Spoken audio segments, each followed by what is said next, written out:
আল্লাহ আমার রব, এই রবি আমার সব। দামে দামে তন মনে তারি অনুভব। তোমার দুনিয়াতে আমি যেদিকে তাকাই, অথই নিয়ামতে ডুবে আছি সবাই। পাক পাখালির গানে শুনি তসবি কালো রব, তসবি কালো রব। আল্লাহ আমার রব, এই রবি আমার সব। আসসালামু আলাইকুম প্রিয় দর্শক, আপনারা যারা দেশে আছেন প্রবাসে, সবাইকে অনেক অনেক প্রীতি ও শুভেচ্ছা। শুরু হলো আপনাদের প্রশ্ন নিয়ে আপনাদের এই প্রিয় অনুষ্ঠান আপনার জিজ্ঞাসা। আপনাদের সাথে আছে আমি জয়নুল আবেদিন আজাদ। আজকেও আপনাদের প্রশ্নের জিজ্ঞাসার জবাব দিচ্ছেন বিশিষ্ট আলেম ডক্টর মোহাম্মদ সাইফুল্লাহ। আসসালামু আলাইকুম ওয়া রাহমাতুল্লাহি ওয়া বারাকাতুহু। প্রিয় দর্শক, চলুন তাহলে জিজ্ঞাসার জগতে। শুরুতেই একটি চিঠি পাঠিয়েছেন মোহাম্মদ নুরে ইলাহি ভাট, রায়পুর লক্ষ্মীপুর থেকে। তিনি লিখেছেন, একজন সরকারি ডাক্তার যখন হাসপাতালে রুগী দেখেন তখন দায়সারা গোছের খুব কম সময়ের মধ্যেই ব্যবস্থাপত্র লিখে রুগীকে বিদায় করে দেন, অথচ ওই একই ডাক্তার সাহেব তার প্রাইভেট চেম্বারে অনেক লম্বা সময় নিয়ে ব্যবস্থাপত্র লিখে থাকেন। প্রশ্ন হলো, স্বাস্থ্যসেবার মতো এমন গুরুত্বপূর্ণ বিষয়ে এ ধরনের বৈষম্যমূলক ব্যবস্থাপনা কি সঠিক? কোরআন ও হাদিসের আলোকে এই বিষয়ে দিক নির্দেশনা দেবেন? মানে এর বাস্তবতা কতটুকু সত্য সেটা আল্লাহ তাআলাই ভালো জানেন। বাকি এটি মেডিকেল সায়েন্সের যে এথিক্স রয়েছে এর পরিপন্থী কাজ।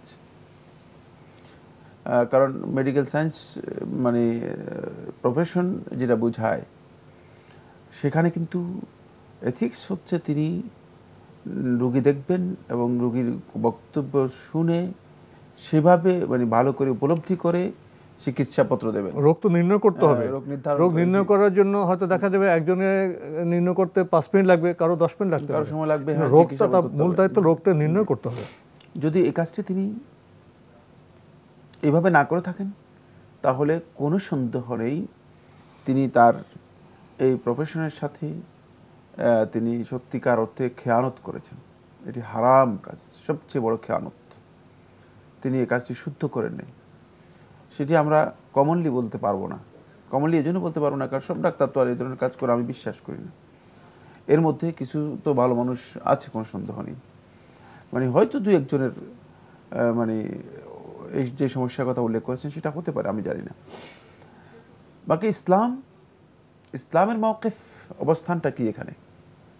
ইসলামের অবস্থান হচ্ছে যে যদি কোনো ব্যক্তি তাকে ন্যস্ত কাজের ব্যাপারে সে কোনোভাবেই খেয়ানত করে থাকে তাহলে সে ব্যক্তি, আল্লাহ নবী সাল্লাল্লাহু আলাইহি ওয়াসাল্লাম হাদিসের মধ্যে বলেছে, সে জান্নাতের গন্ধও পাবে না। সেটা হাসপাতালে হোক, আশা চেম্বারে হোক, সেটা যেখানেই হোক না কেন, হাসপাতালে হোক অন্য কোথাও হোক, কোনোভাবেই যদি সে ব্যক্তি খেয়ানত করে থাকে তাহলে সে জান্নাতের গন্ধ পাবে না।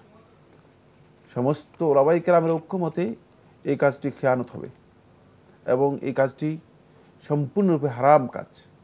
যদি কোনো ডাক্তার সাহেব এই ধরনের কাজ করে থাকেন, তিনি যেমনিভাবে নৈতিকভাবে এই কাজটি গলত ভুল করছেন, ঠিক তেমনিভাবে ইসলামী বিধান অনুযায়ী তিনি জঘন্যতম অপরাধ করছেন।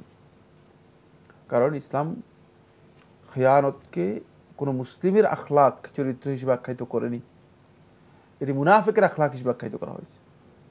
মুনাফিকের যে চরিত্রগুলো উল্লেখ করা হয়েছে তার মধ্যে একটি হচ্ছে যা উত্তুমিনা খান, যখন তার কাছে কোনো আমানত এর বিষয় আসে সে আমানতের ক্ষেত্রে খেয়ানত করে থাকে সে।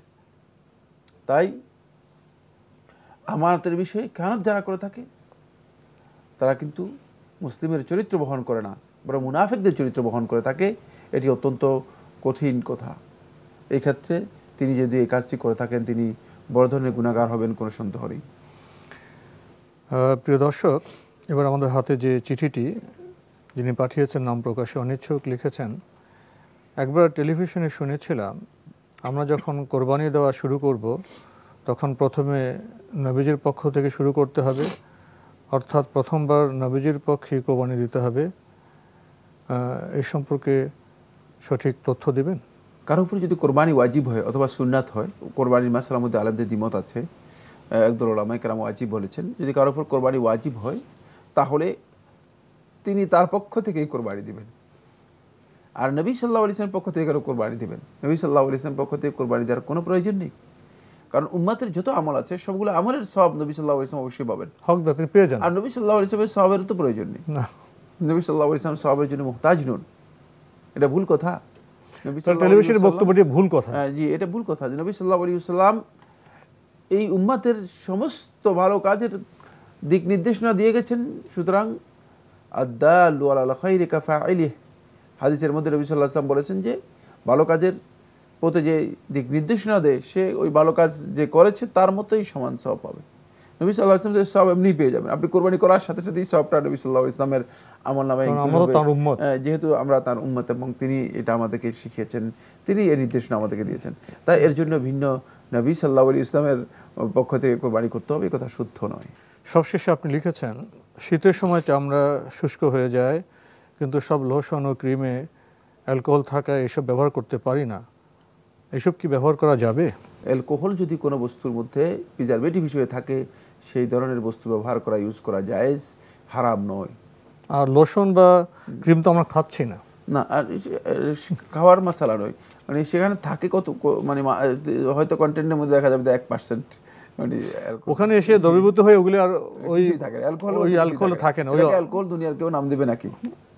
মানে ওখানে আপনি মানে যখন মানে চিনির মাত্রা যদি 2% কোনো একটা বস্তুর মধ্যে দেওয়া হয়ে থাকে, এটাকে কেউ চিনি বলবে কিনা? 98% মধ্যে তো নিঃশেষ হয়ে যাবে। আসলে আমাদের মানে এগুলোকে, এটাকে বলা হয় থাকে তানাত্তুর। নবী সাল্লাল্লাহু আলাইহি ওয়াসাল্লাম এটাকে বলেছেন হালাকাল মুতানাত্তিউন, সহিহ বুখারী হাদিসের মধ্যে। এই মানে গভীরভাবে সীমা লঙ্ঘনকারী যারা মানে অতিরিক্ত বাড়াবাড়ি করার বিষয়, এরা ধ্বংস হয়ে গিয়েছে। এরা এভাবে ধ্বংস হয়ে যায় নিজের উপর অপ্রয়োজনীয় বাড়াবাড়ি করার মাধ্যমে। এটা ইসলামের নিষিদ্ধ কাজ। এবার আমাদের হাতে একটি ইমেল, এটি পাঠিয়েছেন Mohammad M Rahman, Toronto, Canada থেকে। লিখেছেন, I have been watching women watching cricket matches in stadiums of Bangladesh and abroad. Most of them don't wear proper Islamic dresses. They wear t-shirts and animal pictures, ties, jeans, skirts, etc. Even girls wearing hijab and tight, listening, shouting, dancing, laughing, dancing, etc. My question is, this not najaiz and kufri watching cricket for women openly in stadiums with or without proper Islamic dress? Please let me clarify this issue in your program. না, এই ধরনের পরিস্থিতি বা এই ধরনের মানে দৃশ্য দেখা ইসলামে হারাম সম্পূর্ণরূপে। আপনি যে দেশের কথা উল্লেখ করেছেন এগুলো দেখা ইসলামে হারাম। এটা তো আপনি আসলে খেলা দেখছেন না, আপনি মানে এমন কিছু জিনিস দেখছেন যেগুলো ইসলামে হারাম। খেলা দেখার সাথে এগুলোর কোনো সম্পর্ক নেই। ক্রিকেট দেখা তো হারাম না, ক্রিকেট দেখছেন না, এখন তো ক্রিকেট এখন দেখা যায় ক্রিকেটে উনি তো কিছু দর্শকের কথা বললেন। জি জি জি, কোনো কোনো খেলা দেখা যায় যে ক্রিকেটের সাথে অপ্রাসঙ্গিকভাবে প্রায় অর্ধলঙ্গ কিছু নারীকে এনে এটা কীভাবে যোগ করলো, কোন কাণ্ড জ্ঞানে, এটা একটা প্রশ্ন জাগে। উনি যেটা বলছেন যারা দর্শক হিসেবে যদি ক্রিকেট দেখতে যান দর্শক, সেখানে তার শালীনভাবে দেখা উচিত। ক্রিকেট দেখতে যাওয়া, সেখানে উনি যেটা দৃষ্টি আকর্ষণ করেছেন আমরা সেখানে শাউটিং করা, ডান্সিং করা, না, এগুলো হারাম, সম্পূর্ণরূপে হারাম। সুতরাং এর সাথে কোনো ইমানদার ব্যক্তি এই কাজ করবেন না। আমাদের জীবনযাপনের অনেক ক্ষেত্রে দেখা যায় বৈধ কাজের সাথে আবার অবৈধ কাজ মিশে গিয়েছে, কিন্তু এটা ক্রিকেট দেখার মাসালার সাথে জড়িত নয়, এটা মূলত এই কাজটাই হারাম। দেখতে গিয়ে আচরণের বিষয়গুলো, জি, আচরণটা অত্যন্ত গর্হিত এবং এর মধ্যে অশ্লীলতা রয়েছে, যেটা আপনি বলেছেন এটা অশ্লীলতা। ইসলামে অশ্লীলতাকে একেবারে হারাম করা হয়েছে। এবারে চিঠিটি পাঠানো হয়েছে দক্ষিণ দুনিয়া, নূরপুর, ঢাকা থেকে। নাম প্রকাশে অনিচ্ছুক। আপনি একটি চিঠিতে অনেকগুলো প্রশ্ন করেছেন, আমরা আজকে চেষ্টা করব আপনার দু একটি প্রশ্নের জবাব দেওয়ার। আপনি লিখেছেন, খাবারের পর দাঁত খিলাল করা কি সুন্নাত? খাবারের পরে দাঁত খিলাল করা কি সুন্নাত? না, এটি সুন্নাত নয়, এটি আদাতের মধ্যে অন্তর্ভুক্ত। যেমন খাবার খাওয়াটাই তো আদাতের মধ্যে অন্তর্ভুক্ত, ঠিক না? এখন আপনি যদি খাবার না খেয়ে আপনি অন্যভাবে যদি কোনো জীবনযাপন করতে পারেন সেটা আপনার জন্য জায়েজ আছে। তাই মানে এটি মূলত আদাতের মধ্যে অন্তর্ভুক্ত, সুন্নাতের মধ্যে অন্তর্ভুক্ত নয়। আদাত হচ্ছে অভ্যাস বা প্রচলন, প্রথা, মানে নিয়ম। এগুলো মানে স্বভাবজাত নিয়ম যেগুলো আছে সেগুলোর মধ্যে। তবে নবী সাল্লাল্লাহু আলাইহি ওয়াসাল্লামের সুন্নাহ হচ্ছে দাঁতে মেসওয়াক করা।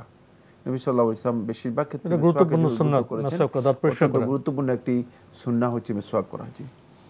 আপনি আরও লিখেছেন, আমি শুনেছি মানুষের নখ চুল ইত্যাদি নিয়ে কুফরি করা হয়, আমার নখ চুল কেটে কি মাটির নিচে চাপা বা পানিতে ফেলে দেব?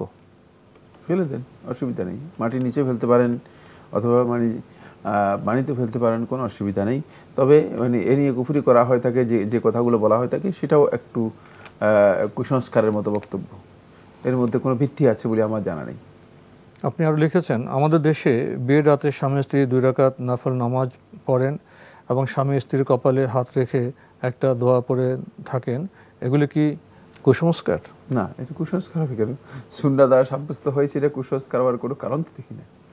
রাসূলুল্লাহ সাল্লাল্লাহু আলাইহি ওয়াসাল্লাম হাদিসের মধ্যে বলেছেন যে দোয়া পড়বে এবং সেখানে 2 রাকাত নফল নামাজ পড়বে এবং নিজেদের বরকতের জন্য আল্লাহ রাব্বুল আলামিনের কাছে দোয়া করবে। সুতরাং এটা কুসংস্কার হওয়ার কারণটা কি? এটি একেবারে সহিহ সুস্পষ্ট হাদিস।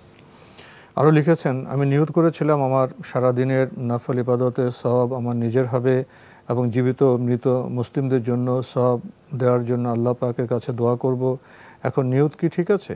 যদি ঠিক থাকে তবে এই নিয়ত কি প্রতিদিন একবার করতে হবে? আল্লাহর কাছে দোয়া করবেন তাদের জন্য, তাদেরকে যেন আল্লাহ তাআলা ক্ষমা করে, তাদের জন্য দোয়া করবেন, তাদেরকে সওয়াব দেওয়ার জন্য দোয়া করবেন না। সওয়াব তো আল্লাহ সুবহানাহু ওয়া তাআলা কাকে দিবেন সেটা আল্লাহ তাআলাই ভালো জানেন। তাদের জন্য দোয়া করবেন। আমরা সওয়াব বিক্রি করতেছি, কিন্তু আমাদেরকে বলা হয়েছে দোয়া করার জন্য। যেমন মৃত ব্যক্তির জন্য আপনি কি সওয়াব দিবেন না দোয়া করবেন? তার দোয়া করতে হবে। আল্লাহ নবী সাল্লাল্লাহু আলাইহি ওয়াসাল্লাম বলছেন দোয়ার কথা, ওয়ালাদুন সালিহুন ইয়াদউ লাহ, নেক সন্তান তার জন্য দোয়া করবে। যদি বলতো যে ওয়ালাদুন সালিহুন ইউকাদ্দিমু লাহু সওয়াব, যে নেক সন্তান তার জন্য সওয়াব পাঠাবে, এটা তো নবী সাল্লাল্লাহু আলাইহি ওয়াসাল্লাম বলেননি। সওয়াব আমরা পাঠাতে পারি না, কারণ সওয়াব পাঠানোর বিষয় না, সব আল্লাহ রাব্বুল আলামিনের হাতে। আল্লাহ সুবহানাহু ওয়া তাআলা কাকে দেবেন সেটা আল্লাহ সুবহানাহু ওয়া তাআলাই জানেন। সুতরাং এই কাজ শুদ্ধ নয়, বরং এখানে শুদ্ধ কথা হচ্ছে সেটা হলো আপনি সওয়াব বিতরণ করবেন না, আপনি তাদের জন্য দোয়া করবেন। আপনি আরও লিখেছেন, সূর্য অস্ত যাওয়ার 1 ঘন্টা পূর্বে হায়েজ বন্ধ হয়ে গেছে দেখলে ফরজ গোসল করে জোহর ও আসরের সালাত কাজা আদায় করতে হবে? জি, তখন ফরজ গোসল করে জোহর এবং আসরের সালাত আদায় করবেন, কাজা নয়। এটাই এটাই ওয়াক্ত, এটাই বিধান। জি, কারণ এই প্রশ্নের মধ্যে ভুল আছে, সেটা হচ্ছে তিনি মনে করছেন হয়তো কাজা আদায় করছেন, এটাই হচ্ছে বিধান। জি, লিখেছেন, ফজরের পূর্বে হায়েজ বন্ধ হয়ে গেছে দেখলে ফরজ গোসল করে মাগরিব ও ইশার সালাত কাজা আদায় করতে হবে? ফজরের পূর্বে যদি হয়, আর যদি দেখেন যে সময় রয়ে গিয়েছে, এখনো ফজরের আজান হয়নি, তাহলে আপনার জন্য ফরজ গোসল করে মাগরিব এবং ইশার সালাত দুইটাই আদায় করবেন, কাজা নয়। একই মাসালা রিপিট করেছেন আর কি, দুইভাবে রিপিট করেছেন। জি, লিখেছেন, হায়েজ বন্ধ হয়ে গেছে দেখলে ফরজ গোসল করে যতটুকু সময় অবশিষ্ট থাকে তাতে ওই ওয়াক্তের সালাত 1 রাকাত পর্যন্ত আদায় করা গেলেও তা আদায় করা হবে ওয়াজিব, এ কথা কি ঠিক? এ ব্যাপারে আলেমদের দ্বিমত রয়েছে। বিশুদ্ধ বক্তব্য হচ্ছে, যদি আপনি দেখেন যে ফরজ সালাত আদায় করার মতো আপনার সুযোগ আছে, তাহলে আপনি ফরজ সালাত সেটা আদায় করে নেবেন। কিন্তু দেখেন যে না, ফরজ সালাত আদায় করার মতো সুযোগ আপনার কাছে নেই, অথবা এমন সময় আছে যে সময়ের মধ্যে আপনি ফরজ সালাত আদায় করতে পারবেন না, হয়তো 1 রাকাত পারবেন, বাকিটা পারবেন না, তাহলে আপনি পরবর্তী সালাত যেটি আছে সেটি আদায় করবেন। লিখেছেন, যাকাতের টাকা কি একজনকেই দেওয়া উত্তম নাকি কয়েকজনের মধ্যে বন্টন করে দেওয়া উত্তম? একজন কয়েকজনের মধ্যে বন্টন করার বিধান নয়, বরং যাকাতের টাকা মূলত আদায় করার সময় যাকাতের হকদারকে দেখতে হবে। যাকাতের হকদারের অবস্থা যদি এমন হয় যে তার প্রয়োজনের দিকে যদি মনে করেন যে না, এই লোকটাকে যদি পরিপূর্ণ টাকা দেওয়া হয় তাহলে তার সমস্যার সমাধান হবে, সে উপকৃত হবে, তাহলে একজনকে পরিপূর্ণ দিতে পারেন। আর যদি দেখেন যে না, নিডি লোক অনেক বেশি, যেমন 10 জন লোক বসে রয়েছে যারা সকালবেলা খাইয়েই নেই, এখন আপনি যদি একজনকে টাকা দিয়ে দেন, তাকে বাকি 9 জন লোক না খেয়ে মারা যাবে, অবস্থার উপর নির্ভর করে, তখন আপনি 10 জনের মধ্যে বিতরণ করে দিবেন। এটি নির্ভর করছে মূলত তাদের অভাব, তাদের নিডস এর উপর নির্ভর করছে যে এই নিডসের ক্ষেত্রে তাদেরকে কীভাবে আপনি সহযোগিতা করতে পারেন, এটা আমরা দুনিয়ার ক্ষেত্রে আমরা সব বিবেচনা করতে পারি, জি। সুতরাং এটা কেন আমরা করতে পারবো না? এটা আমরা করতে পারবো। বাকি যদি একজনকে দেন তাও আদায় হয়ে যাবে, একাধিক ব্যক্তিকে দেন তাও আদায় হয়ে যাবে। আপনি সবশেষে লিখেছেন, আপনাদের টিভিতে দেখছি ইসলামিক প্রোগ্রামে, এ কারণে কি আমরা যারা মহিলা আমাদের গুনাহ হবে? না, এটি শুদ্ধ কথা নয়। পুরুষদের দেখা মহিলাদের জন্য হারাম নয়, কিন্তু মানে পুরুষদের প্রতি মহিলাদের মানে কুদৃষ্টি, এটাকে কি বলবেন, আরো সুন্দর বাংলা কি বলা যেতে পারে? এটাই আপনার কুদৃষ্টি বলতে পারেন বা আপনার অশালীন দৃষ্টি বলতে পারেন, মানে অসঙ্গত দৃষ্টি, একটু সহজ করলাম। অসঙ্গত দৃষ্টি যদি হয় তাহলে গুনাহগার হবেন, অন্যথায় গুনাহগার হবেন না। আপনার শেষের প্রশ্নগুলো সুনির্দিষ্ট হয়, আমরা মাশাআল্লাহ অল্প সময়ে আপনার সবগুলো প্রশ্নের জবাব দিতে পারলাম। আসলে সুনির্দিষ্ট প্রশ্নই আমাদের কাম্য। দর্শক, এবার আমাদের হাতে যে চিঠিটি, এটি পাঠিয়েছেন ইবনে মানির নীলফামারী থেকে। আপনি লিখেছেন, রাসূল সাল্লাল্লাহু আলাইহি ওয়াসাল্লাম স্ত্রী জাতিকে কি মর্যাদা ও অধিকার দান করেছেন? স্ত্রী জাতি বলতে কি বুঝাচ্ছেন? মানে নারী সমাজকে, নারীদেরকে রাসূলুল্লাহ সাল্লাল্লাহু আলাইহি ওয়াসাল্লাম মানে কি মর্যাদা দিয়েছেন? ইসলাম যে মর্যাদা দিয়েছে সেটাই রাসূলুল্লাহ সাল্লাল্লাহু আলাইহি ওয়াসাল্লাম দিয়েছেন, অধিকার, সেই অধিকার দিয়েছেন। কিন্তু নিজ থেকে দেননি, আল্লাহ জানিয়েছেন, আল্লাহ বিধান দিয়েছেন, বিধানকে উনি পালন করেছেন। হ্যাঁ, রাসূলুল্লাহ সাল্লাল্লাহু আলাইহি ওয়াসাল্লাম নিজে দেন না, ইসলাম নারীদেরকে যে অধিকার দিয়েছে সেই অধিকার দিয়েছে। আর নারীদের অধিকার কেন? ইসলাম তো একেবারেই মানে নিরীহ একটা জন্তু পিপিলিকার অধিকার পর্যন্ত নিশ্চিত করেছে, পশু পাখিকেও প্রাণীকেও অধিকার দিয়েছে। মানে কোরআনে কারীম সাক্ষ্য দিচ্ছে। আপনি দেখেন, সুলাইমান আলাইহিস সালাতু ওয়াস সালাম তার বাহিনী নিয়ে যাচ্ছিলেন, তখন একটা পিপিলিকা বের হয়ে বলল যে, এই পিপিলিকার দল, সুলাইমানের বাহিনী যে আসতেছে তোমাদেরকে তো পদদলিত করে ফেলবে, পিষে ফেলবে। আল্লাহ রাব্বুল আলামিনের কাছে তখন দোয়া করছেন, সুলাইমানকে আল্লাহ তাআলা নির্দেশ দিয়ে সুলাইমানের বাহিনী ভিন্ন পথ দিয়ে চলে গেল, এই পথে আর আসলো না। পিপিলিকার অধিকার নিশ্চিত করা হয়েছে ইসলামের মধ্যে, বাঁচার অধিকার ইসলামের মধ্যে নিশ্চিত করা হয়েছে। আর আমরা সেখানে নারীদের অধিকার নিয়ে, মানে নারীদের অধিকার তো ইসলামে এত বেশি কনফার্ম করা হয়েছে যে ইসলাম নারীদেরকে তাদের যতটুকু প্রয়োজন এর চেয়ে অনেক গুণ বেশি অধিকার দিয়েছে। ইসলাম নারীকে কোথাও মা সম্মানিত করেছে, কোথাও স্ত্রী সম্মানিত করেছে, কোথাও বোন সম্মানিত করেছে, কোথাও কন্যা, তাকে লালন পালন করা জান্নাতি কাজ হিসেবে আখ্যায়িত করেছে। সুতরাং এর অধিকার অনেক বিস্তারিত একটি বিষয়। এটি একদিনের আলোচনা নয়, কয়েক দিনের দীর্ঘ আলোচনা। ইসলামের এই বিষয়গুলো নিয়ে দীর্ঘ গবেষণা হয়েছে, বই রয়েছে, সেগুলো আমাদেরকে জানতে হবে। কিন্তু দুর্ভাগ্যের বিষয় হচ্ছে অপপ্রচারের মাধ্যমে এই বিষয়গুলো আমাদের কাছে সুস্পষ্ট হচ্ছে না। আর একদল লোক যারা হয়তো বুদ্ধির বিকৃতির কারণে, বিবেকের বিকৃতির কারণে, অথবা পার্থিব কোনো সুযোগ সুবিধার কারণে ইসলামের বিপক্ষে বক্তব্য দেওয়ার জন্য তারা এখানে এনে নারীদের শুধুমাত্র কয়েকটা শব্দ নিয়ে এসে যে নারীরা পর্দা করবে, এটা একটা অধিকারের পরিপন্থী কাজ। পর্দা কিন্তু কেন করবে? পর্দার এই স্বাধীনতা কেন? তাহলে পুরুষরা যে কাপড় পরতেছে এটাও তো তাদের একটা স্বাধীনতার পরিপন্থী কাজ। কাপড় খুলে ফেলুক। মানে সে বিষয়ে মানুষদেরকে সঠিক ধারণা না দিয়ে বিভ্রান্তি তৈরি করার জন্য চেষ্টা করে, যেটি আসলে সত্য নয়। বরং ইসলাম একমাত্রই দিন যেখানে নারীদের অধিকারকে নিশ্চিত করা হয়েছে। পৃথিবীর সমস্ত দিন সম্পর্কে যদি কেউ জানে, ইসলাম যে অধিকার দিয়েছে অন্য কোনো ধর্মের মধ্যে নারীদেরকে সে অধিকার দেওয়া হয়নি।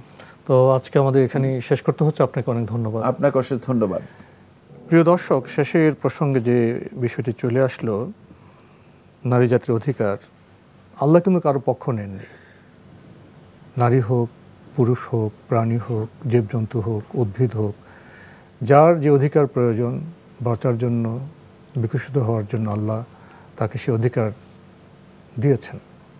সমস্যা হলো আমরা মুসলমানরা জানি না ইসলাম নারীদেরকে অধিকার দিয়েছে, এটা একটি সমস্যা। আরেকটি হলো ইসলাম নারীদের যে অধিকার দিয়েছে জানার পরও আমরা সেটা মানি না, সেটা পালন করি না, বাস্তবায়ন করি না। সমস্যা এখানেই। আসুন আমরা এইসব বিষয়ে আরও সচেতন হই সতর্ক। চিঠি লিখুন, প্রশ্ন পাঠান আমাদের ঠিকানায়। পরিচালক আপনার জিজ্ঞাসা, এনটিভি, বিএসসি ভবন, 7ম তলা, 102 কাজী নজরুল ইসলাম এভিনিউ, কারওয়ান বাজার, ঢাকা 1215। আপনারা ইমেলও করতে পারেন। আমাদের ইমেল অ্যাড্রেস আপনার জিজ্ঞাসা @ntvbd.com। প্রিয় দর্শক, আপনারা আমাদের এই অনুষ্ঠানে এনটিভি অনলাইনেও দেখতে পারবেন। ভিজিট করুন www.ntvbd.com। দর্শক, আপনারা সবাই নিরাপদে থাকুন, থাকুন শান্তিতে। আসসালামু আলাইকুম। আমার রব, এই রবি আমার সব, দামে দামে তুন মনে তারি অনুভব। তোমার দুনিয়াতে আমি যেদিকে তাকাই, অথই নিয়ামতে ডুবে আছি সবাই।